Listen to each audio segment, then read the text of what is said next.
All right, it's that time of the year, middle of March. That means our NCAA tournament brackets are officially out. And as always, there are some controversies. Who got in, who got left out.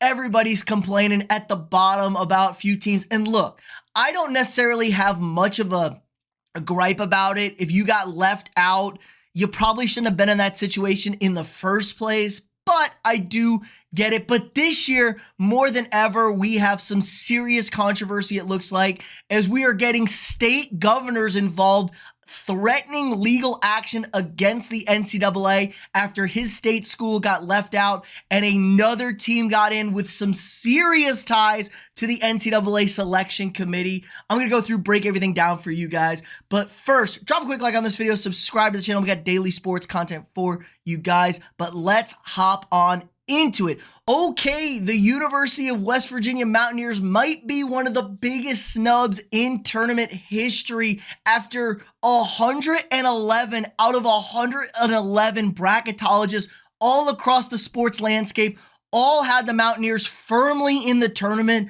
Most didn't even have them on the bubble. They were one of the last four buys, comfortably in after going 19-13 on the season, 10-10 in the Big 12, getting left out of the tournament seemed kind of unfathomable. Now, Governor of West Virginia, Patrick Morrisey, is firing back at the NCAA and the tournament selection committee. Look at this, goes out there, talks about a grave injustice, like robbing his school, West Virginia, from going to the tournament. I don't even know. I mean, it's just, he's the governor. I don't even know if he went to West Va. Do they have any other schools? Of course they do.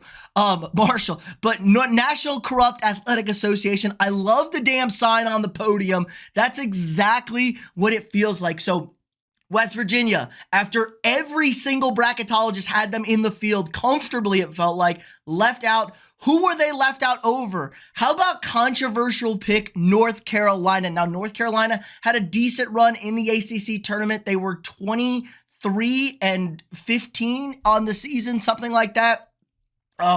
They had a pretty good year, North Carolina. They were, kind of fledgling, but they were awful against quad 1 teams, 1-12 against quad 1 opponents, even had a quad 3 loss. And the committee is really harped on being good against quad 1 opponents, needing those quad 1 wins, helping you out. You got to play good teams and get wins against good teams.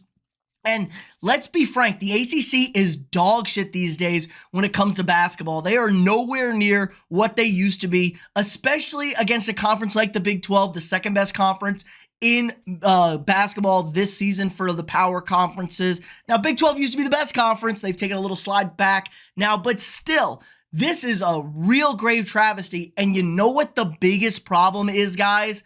The head of the tournament selection committee was North Carolina Athletic Director Bubba Cunningham. Yes, so the head of the committee that is making these decisions is the athletic director for UNC, the team that last got in to the tournament, a team that only 27 out of 111 people had in the field. They were definitely a fringe bubble team. Don't get me wrong. North Carolina was definitely on the bubble. This isn't like somebody that they pulled way out of there and got them into the tournament, but it's really, really suspicious. Now, they said they followed protocols and policies getting Bubba Cunningham out of the room whenever North Carolina came up, and they talked about some of these weird metrics to measure UNC.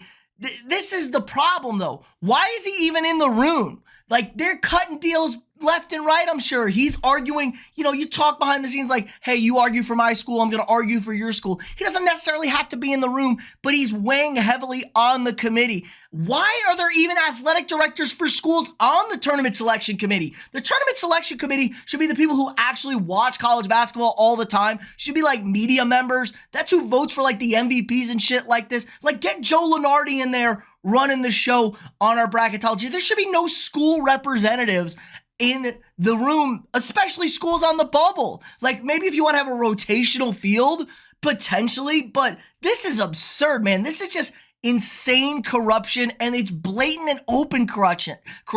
North Carolina also pockets $100 grand for making the tournament. I'm sure somebody finds a hold of that money some way or somehow, but Governor Morrisey is now threatening to legal action against the NCAA, told the state's attorney general to look into potential corruption causes. What can they bring up charges on? They also want a clear and more concise metric on what the committee uses to determine these teams. We've had controversies pretty much every year because the committee shows zero consistency whatsoever when selecting these teams. They're all over the goddamn place. It's also very clear the committee stops watching games after Friday night. They're just sitting around getting fat, eating burritos, whatever, in the goddamn meeting hall, wherever the hell they are at, Saturday and Sunday. They ain't doing shit, because they pretty much have this bracket filled out by Friday night. Very clear. Another team like Michigan, who just won the Big Ten tournament, a 5 seed. They weren't that bad of a team. Wisconsin ahead of them. Come on, guys.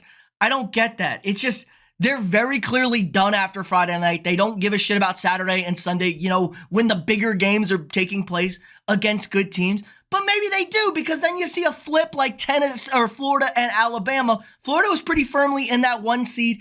Alabama was pretty much in that 1 seed. Florida beats them. Florida wins the SEC. They plug Florida in as that 1 overall, or in that 1 seed. And you give Auburn the 1 overall seed, probably would have knocked them down. I probably would have gave Houston the number 1 overall seed. Auburn's been very shaky the last few weeks. They've lost 3 games, including 1 in the SEC tournament in the semifinals. So I don't know how they're the number 1 overall seed. Probably would have been Houston, maybe Duke.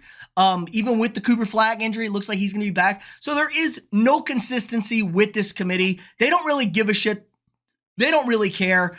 It's kind of an embarrassment. And the last thing you want to do as the NCAA is open yourself up to political retribution. You don't want governors and states getting involved with lawsuits, getting that pushed up to the Supreme Court, because the Supreme Court will break up your ass in a second. Everyone's already fed up with the piece of shit NCAA. They're kind of a shell organization where a bunch of idiots get paid to do absolutely nothing. We've seen football are trying to break away from them. There's real talks in 2028 that the SEC and the Big Ten could break away, form their own 2 conference heads up, and they're just going to play each other, and they're going to crown themselves national champions and pretty much leave everybody else out, because it's turned into the Wild West, and we have a bunch of incompetent bureaucrats potentially trying to ruin the show and exert power that they don't necessarily have. So, and this could also be payback, because Governor Morrissey successfully sued the NCAA over their transfer rules